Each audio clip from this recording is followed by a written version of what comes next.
मित्रों, इतिहास की इस खूबसूरत दुनिया में आपका स्वागत है। हम गांधी दर्शन की बात कर रहे हैं और जो चर्चा चल रही थी वह यह चल रही थी कि धर्म और राजनीति के मध्य गांधी जी किस तरह का संबंध देखते हैं। इस सिलसिले में अब तक अपन 6 बार मिल चुके हैं और अपनी ये 7वीं मुलाकात है और इस क्रम में अभी हमारी मुलाकातें और होंगी। क्या कारण है, क्यों हम गांधी जी को केंद्र में रखकर इतनी बातें कर रहे हैं?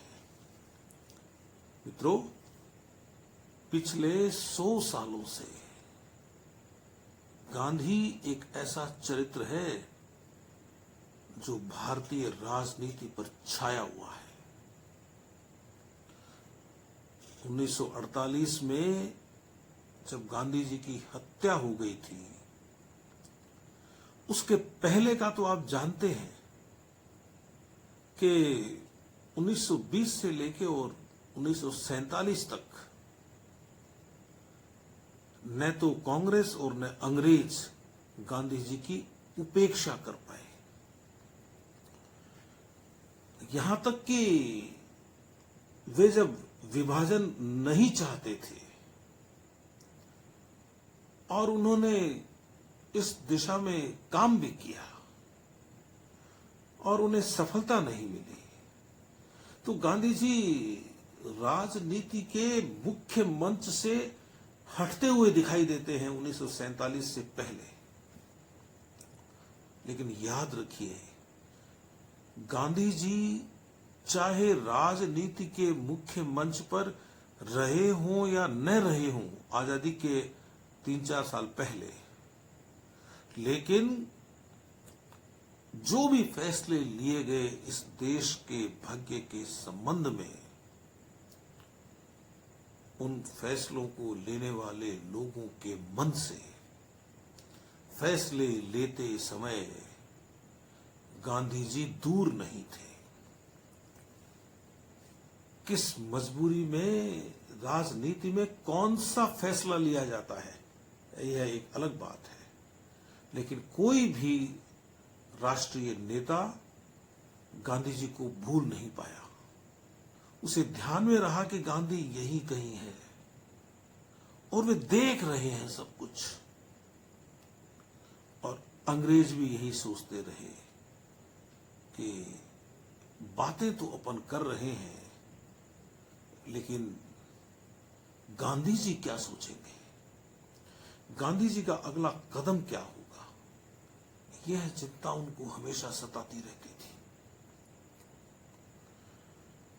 गांधी जी ने भले ही 1947 के कुछ पहले कांग्रेस के कामों में प्रत्यक्ष हस्तक्षेप बंद कर दिया था, प्रत्यक्ष रूप से दखल देना बंद कर दिया था, लेकिन वे सामाजिक क्षेत्र में काम कर रहे थे। तो आप कहेंगे कि एक तरफ तो आप ये कहते हैं कि वे राजनीति की मुख्य धारा में शामिल नहीं थे, और दूसरी तरफ आप यह कहते हैं कि न तो कांग्रेस के नेता और न ही अंग्रेज गांधी जी की उपेक्षा कर पाए। तो जब वे राजनीति के मुख्य मंच से उतरते दिखाई दे रहे हैं, तो उनको यह चिंता क्यों सताती थी कि गांधी जी सब कुछ देख रहे हैं और अब वे क्या करेंगे? वे जानते थे कि गांधी जी ऐसा कुछ नहीं कर सकते थे कि उनके फैसलों को वे रोकते। लेकिन इसका कारण है कि गांधी जी सामाजिक क्षेत्र में काम कर रहे थे। मैं और आप ये मान सकते हैं कि सामाजिक क्षेत्र राजनीति का क्षेत्र नहीं होता, लेकिन गांधी जी की दृष्टि में सामाजिक क्षेत्र भी राजनीतिक क्षेत्र होता है। समाज के बिना काहे की राजनीति। तो जब जब भी गांधी जी को यह लगा कि राजनीति के राजमार्ग से कुछ हटकर चलने की जरूरत है, तो वे समाज के बीच में चले गए। और कांग्रेस के नेता भी जानते थे, वो अंग्रेज भी जानते थे कि जनता का प्यार गांधी जी को इतना मिल रहा है कि उनकी कही हुई बातों का जनता पर असर पड़ेगा। तो मैंने यह बात क्यों कही? मैंने यह बात इसलिए कही कि जब गांधी जी सामाजिक क्षेत्र में काम कर रहे होते हैं तो यह मानकर चलिए कि वे राजनीति के क्षेत्र में भी काम कर रहे होते हैं। क्यों? कि दोनों क्षेत्र गांधी जी की दृष्टि में जुड़े हुए हैं और वे जनता को यह समझाने में सफल रहते थे कि भाई सामाजिक परिवर्तन के बिना राजनीति सही तरीके से नहीं चलेगी और राजनीतिक परिवर्तन के बिना समाज सही तरीके से नहीं चलेगा। तो फिर क्या चाहते थे गांधी जी? ठीक है, वे तो नहीं चाहते थे कि इस देश का विभाजन हो, लेकिन हुआ। बहुत सारी ऐसी चीजें हैं जो गांधी जी की इच्छा के बिना हुई। और मैं स्पष्ट कह दूं कि राजनीति की जो राहें हैं वे इतनी रफ्तीली होती हैं कि उन राहों पर चलते हुए अच्छे से अच्छा अनुभवी से अनुभवी यात्री भी फिसल जाता है। लेकिन गांधी जी के संबंध में एक बात याद रखिए कि उस आदमी ने राजनीति के लिए अपने सिद्धांत की बलि कभी नहीं दी। और यह उन्होंने कहा भी है कि राजनीतिक स्वार्थ के लिए मैंने अपने सिद्धांत को कभी मरने नहीं दिया। तो हमारा प्रश्न क्या है? हमने प्रारंभ में जब यह सिलसिला शुरू किया था धर्म और राजनीति के संबंध में गांधी जी के विचार, तो प्रारंभ में हमने आपको गांधी जी की धर्म से संबंधित अवधारणा बताई थी और उसके बाद राजनीति से संबंधित अवधारणा की चर्चा हुई। और राजनीति के संबंध में गांधी जी की अवधारणा की चर्चा करते करते और कब हम धर्म और राजनीति के संबंध की बात करने लगे पता ही नहीं चला। हमने अनेक बातें इस संबंध में पढ़ी हैं और अभी बहुत बातें शेष हैं। एक बात तो यह शेष है कि गांधी जी जिस तरह के लोगों पर राजनीति करना चाहते थे वे लोग किस तरह के होने चाहिए। जिस समाज में रहकर वे राजनीति करना चाहते थे, और समाज के बिना तो राजनीति होगी ही नहीं, तो जिस समाज को केंद्र में रखकर वे राजनीति करना चाहते थे, तो वे यह सोचते थे कि यह समाज कैसा हो। और उनका ये कहना था कि मैं जब अहिंसा की बात करता हूं तो मैं मेरी अहिंसा की बात नहीं करता, मैं उसकी अहिंसा की बात नहीं करता, मैं व्यक्तिगत अहिंसा की बात नहीं करता हूं। मेरी अहिंसा सामाजिक अहिंसा है। एक एक व्यक्ति अहिंसक होता चला जाए और उसके बाद में यह समाज भी अहिंसक हो जाए, पूरा समाज अहिंसक हो जाए। और मैं तो यह चाहता हूं गांधी जी के अनुसार कि समाज अहिंसक हो जाए, समाज के प्रत्येक व्यक्ति में अहिंसा का सद्गुण आ जाए, तो फिर अपना राष्ट्र अहिंसक राष्ट्र हो जाएगा। और जब राष्ट्र अहिंसक हो जाएगा तो हमारा राष्ट्र इस दुनिया का नेतृत्व करेगा, इस अर्थ में नेतृत्व करेगा कि पूरी दुनिया को, पूरे संसार को, पूरे विश्व को हम अहिंसक बना दें। और अहिंसक होना वीर होना है। आप यह भी समझिए, जब मैं गांधी जी के राष्ट्रीय आंदोलन की चर्चा कर रहा था और जब बात चल रही थी नमक आंदोलन की, दांडी यात्रा की, तो आपने देखा नहीं गांधी जी के तैयार किए हुए जत्थे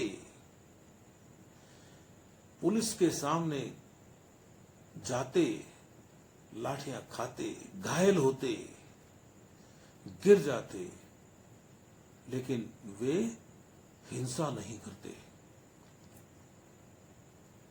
एक जत्था घायल होता, दूसरा जत्था उसकी जगह ले लेता और तीसरा जत्था उन घायलों को संभालने में लग जाता। फिर जैसे ही पहले वाला जत्था फिर घायल होता, चौथा जत्था आ जाता।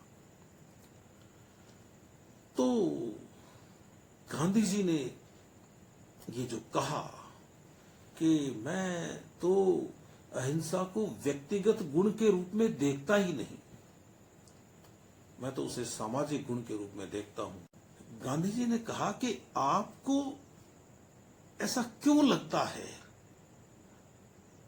कि समाज सामूहिक रूप से अहिंसक नहीं हो सकता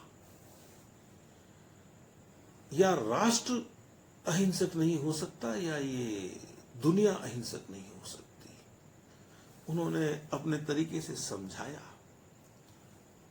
कि जब गुरुत्वाकर्षण का सिद्धांत नहीं आया था,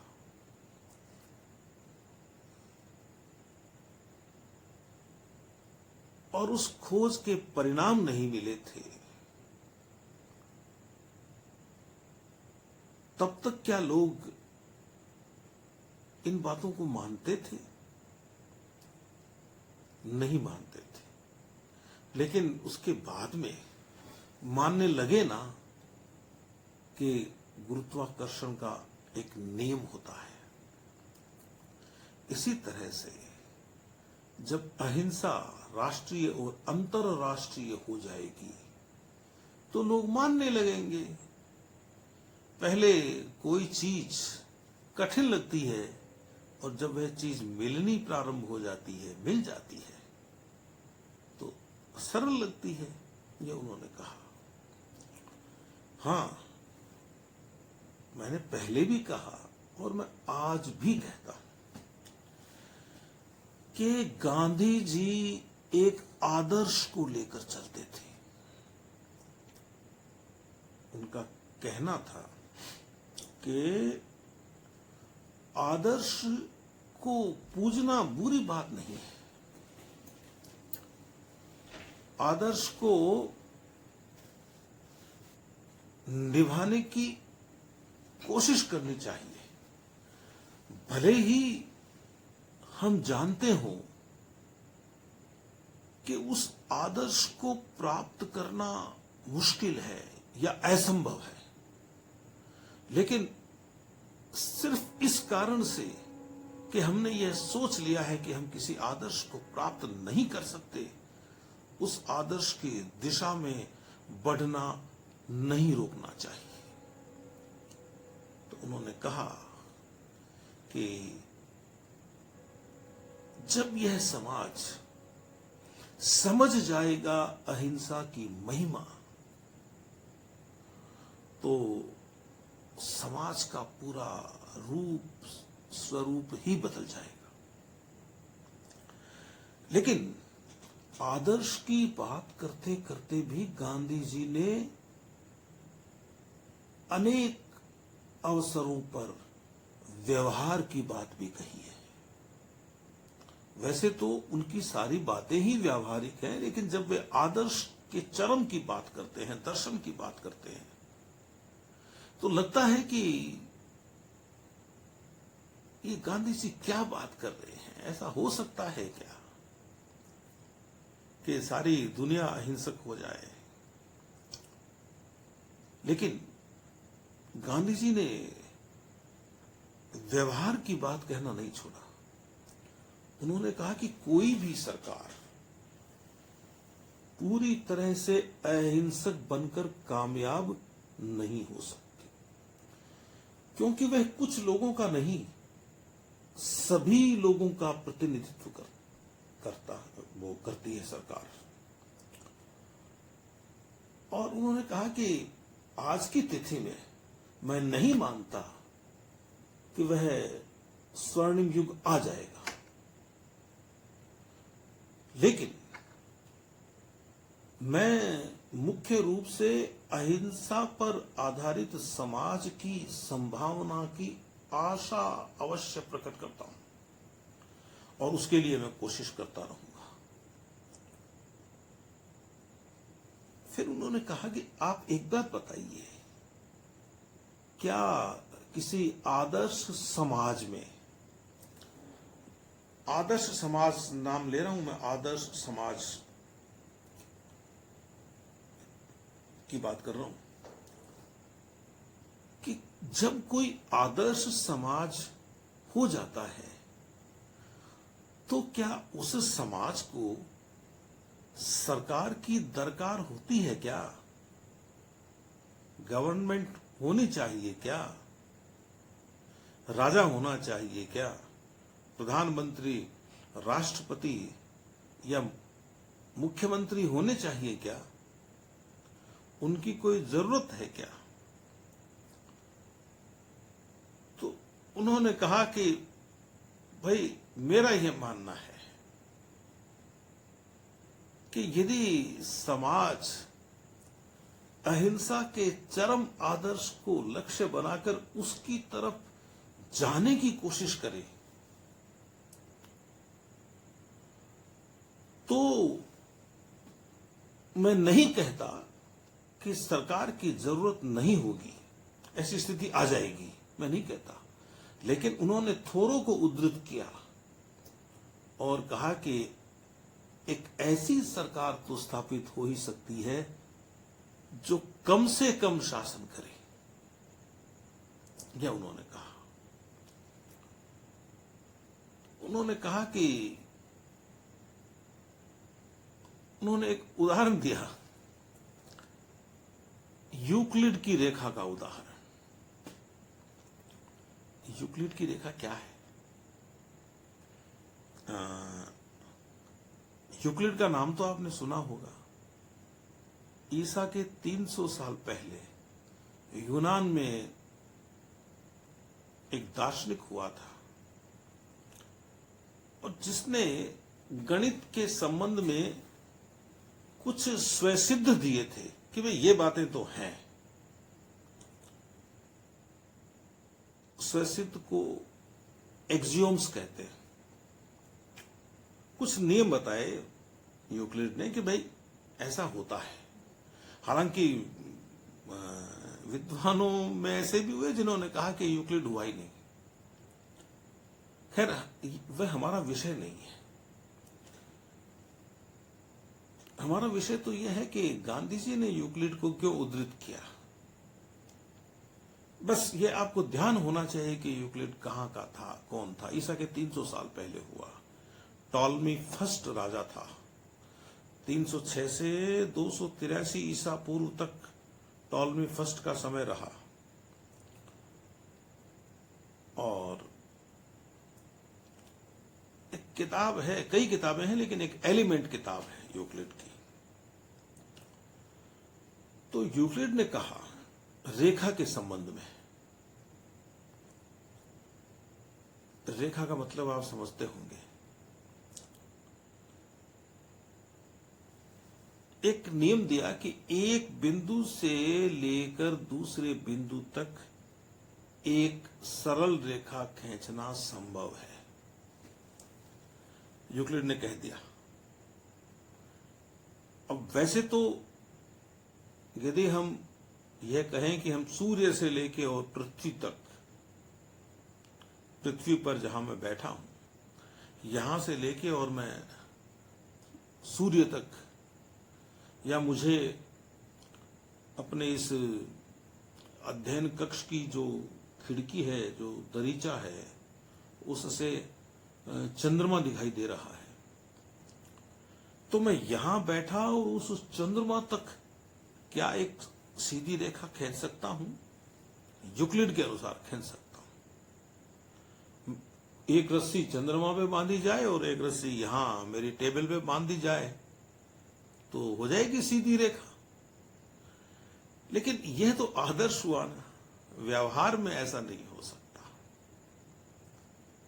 लेकिन यही गांधी जी ने कहा कि भाई यूक्लिड की रेखा की तरह है आदर्श की बात, लेकिन नकार नहीं सकते आप। यूक्लिड ने कहा कि एक रेखा अपने ही बिंदुओं पर समान रूप से स्थित है